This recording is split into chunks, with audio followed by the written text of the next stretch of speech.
Hi, I'm Benny the Movie Dude, and this week's review is Iron Man 2. And if you missed last week's review, I reviewed A Nightmare on Elm Street, and I gave it a 7.5 out of 10. So, this off. Iron Man 2. Iron Man 2 was a good sequel. It wasn't as good as the first one, because the first one had a really good story and it kept me interested, and it was very action packed, and it kept you thinking sometimes. Not all the time, but it still kept you thinking. And it had very good character development in it. You know, you think, oh man, Tony Stark is a jackass, so he's always trying to be a good guy kind of thing. The same thing in this one. He's an ass, but he's trying to turn over a new leaf, trying to, be a good person.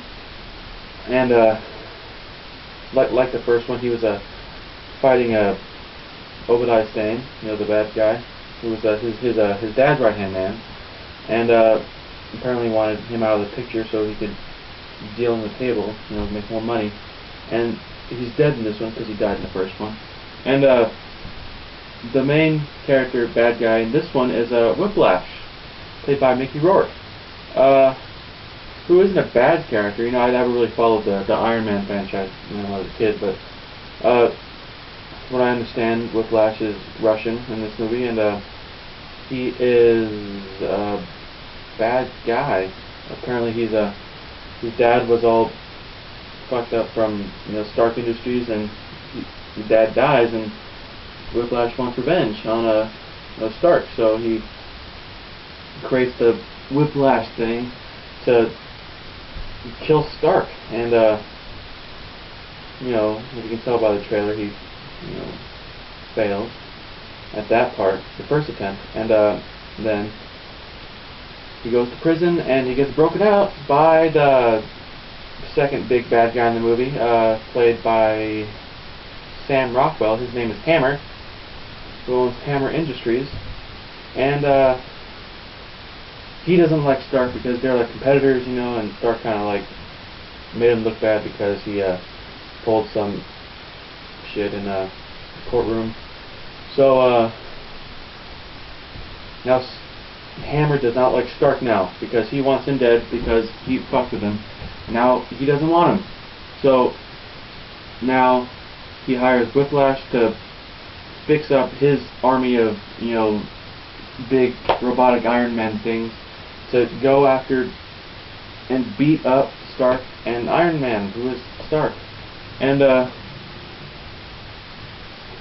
thought this movie was actually going to be I thought they were going to make the same mistake that Michael Bay did with Transformers. The first one was really good because it's the first time we've seen these things ever on the big screen. And then they get overwhelmed and too focused on special effects and not enough story. And that's what I thought was going to happen, but it didn't. And Jon Favreau actually made me feel very good. He's the director of this movie, and he actually made me feel really good because he kind of tricked me in the trailer, making me think it was going to be bad. But then I watch it and wow, it's pretty good. But I'm not going to reveal anything about the big things, so I'm just going to say Cold Splash of Titans. I'm not going to say anything more. That's all I'm going to say. It was pretty good, as far as a comic book movie goes. I've never really been the biggest fan of Iron Man. I've always been more of a DC kind of guy. But but this one kind of made me a fan of Iron Man. So because of that, I'm going to give this movie a 7 out of 10. 7.5 out of 10. So I definitely recommend this movie if you like big explosions and good story and some good acting. And finally, we get to see some romance in this movie. Not the first one, you kind of get the glimpse of romance, but you never get to see the full effect.